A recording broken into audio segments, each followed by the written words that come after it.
My least favorite thing about the soul tie journey in general is the fact that for those of us who our soul tie journey does not end in union, it ends in separation, or at the very least the separation persists and drags on for such an extended period of time.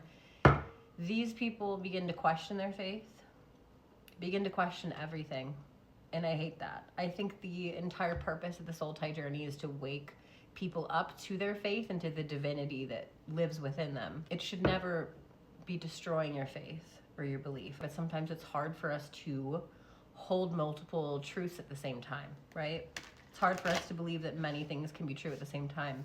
How can this person be who they were to me and also have it not meant to be? It leaves a lot of questions about the purpose of this connection, about what was real. And so I'm tapping in with a very specific collective today. The collective that is asking themselves these questions, the collective whose faith is currently being shaken, the collective who is having trouble understanding that multiple things can be true all at the same time. We're gonna start with what feels like a really simple question, but I think you'll see it's not simple at all.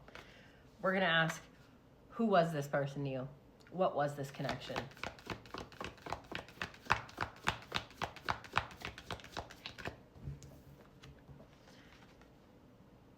The one. Okay. They were the one. I have Anima Mundi as well. The one, at least in this deck, is not simply a card that means, oh, they're the one for me. The one is about tapping into divinity, the one that lives within you. Anima Mundi here is like the soul of the world. It's total synchronicity, togetherness. It's the collective consciousness. So who was this person to you? They were a reflection, an echo of your own consciousness. That's how collective consciousness works. That's how I even have a job. And we have the heart that fell on the floor. That feels like a sign. The flame here at the bottom of the deck.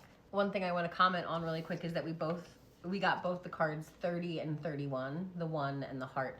I want to read to you a little snippet here from the one, and again, this is the very first card that came out. Our ability to experience this archetype firsthand is limited. It comes in brief and potent moments that we are left to savor for a lifetime.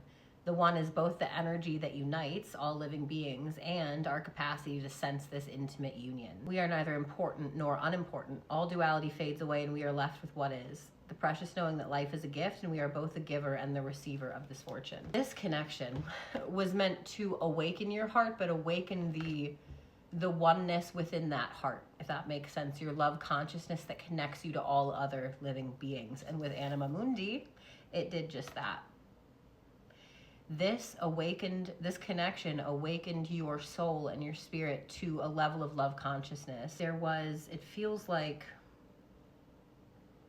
a light in the darkness with this connection. Maybe you met this person in a period of darkness and they offered you sparks of light to kind of pull you out of that darkness. And now you are connected to the larger whole. Consciousness as a whole, the collective consciousness.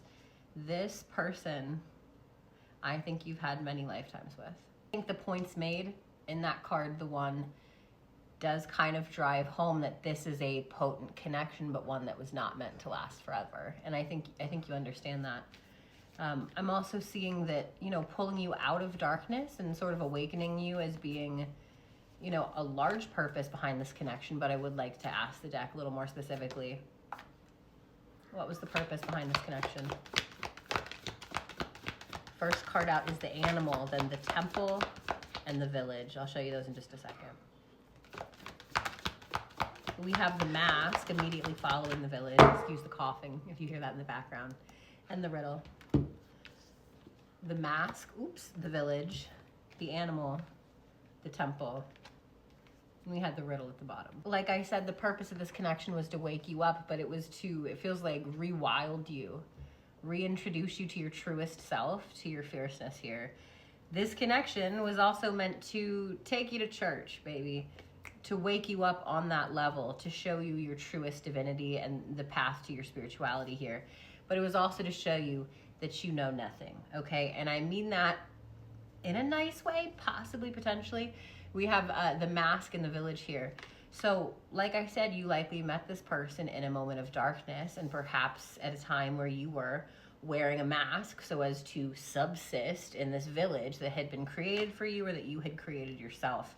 You met this person to show you that you know nothing, that this mask is nothing, to show you who you really are and to bring you there. We have one last question here. We're gonna ask, how do we release this person then? If they serve their purpose, if we're woken up, how do we release them now? If you wanna get more into this, I did just release an ebook on exactly that, releasing soul ties, that you can check out at the link in my bio, but we'll pull a couple of cards for you as well. How do we release this person? The Mystic. Oh, I love that. I saw that card when we were shuffling the deck.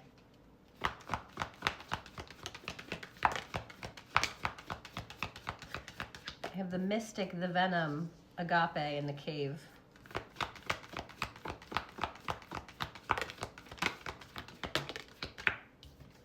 The Sword and the Pilgrim. Bottom of the deck is the Bardo. Hold on one second. Agape, the Cave, the Pilgrim, the Sword, the Mystic, and the Bardo. We have Venom out here, so I know it wasn't all love and light in this connection. And that's the thing, is that they can only get you so far. A soul tie's purpose is to offer you a doorway, a portal, or a threshold to walk through, but they don't necessarily always walk through that threshold with us.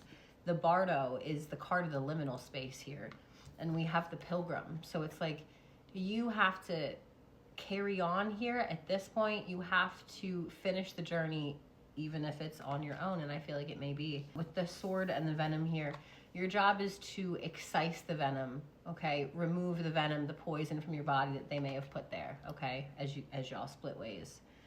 You know the truth now with Agape. The veil has been pulled back. You are able and capable to hold multiple truths, like I was saying earlier.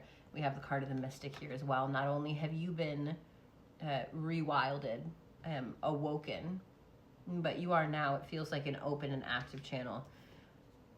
All that you can do now, and all that Spirit is telling you to do to release this person, is to just finish the journey that you've already started. You can't sit down in this cave. You quite literally have to be the Pilgrim and just keep moving, with or without them, and in this case it feels like without them. Be grateful and thank them for what they've done for you and for your journey. They were the flame that showed you the light, the path, the way out of this cave. Maybe they couldn't walk out of the cave with you, but they showed you the way. They tore your mask off. They showed you the wolf, the powerful animal beneath, the true, authentic being beneath. And they allowed you to elevate and ascend to this point, to the Mystic here. Truth is, you don't need them anymore. I know that you still want them, but you don't need them anymore. And all that's left for you right now is to finish the journey.